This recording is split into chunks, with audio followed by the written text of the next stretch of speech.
On the 23rd of October, 1775, Samuel Osgood, who had led a company of Minutemen at the Battle of Lexington and Concord, wrote a letter to John Adams.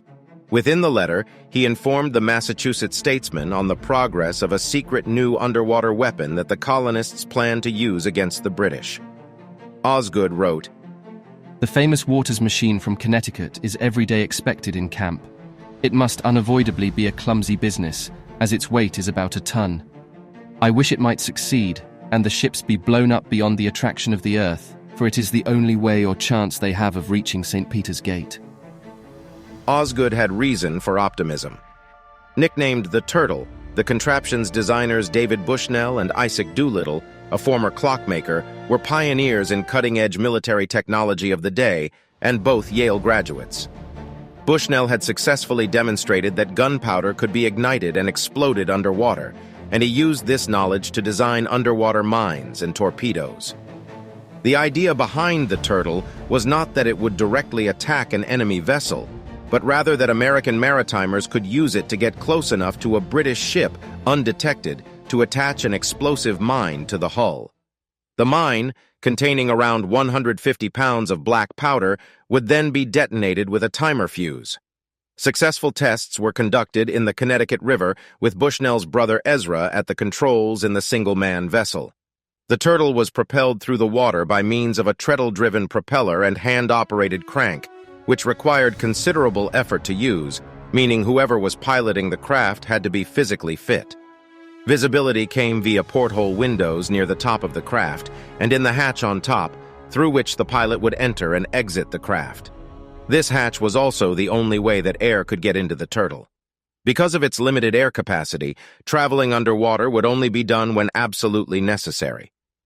For most of the craft's journey, it was intended that it travel through the water with the hatch just protruding from the surface. Because of being exposed on the water's surface, only night missions were intended. To overcome the problem of being able to navigate through dark waters at night, ingeniously bioluminescent foxfire was attached to the needles of Turtle's compass and other instruments so that they could be read in the dark. After the successful tests in the Connecticut River, the Turtle was transported to Long Island Sound in early 1776 in preparation for active use. Ezra, however, fell ill, and a new pilot had to be found and trained, which set the project back.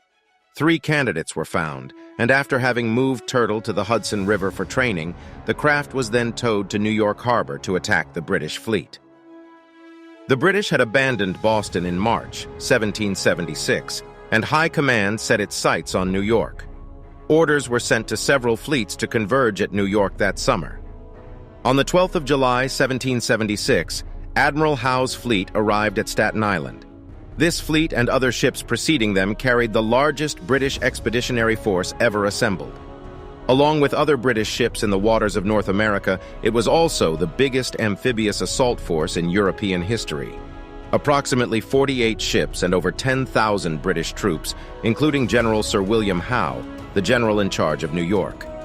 The sight was so breathtaking that residents reported that the ship's masts looked like a forest of pines spread across the bay.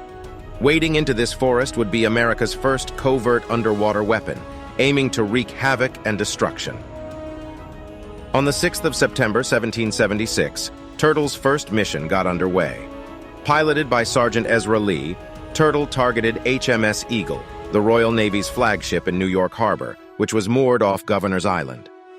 Unfortunately for Lee, the currents were much stronger than anticipated, and the darkness, even with bioluminescent controls, made it difficult to navigate. Lee planned to attach a mine to the underside of the Eagle by use of a hand auger.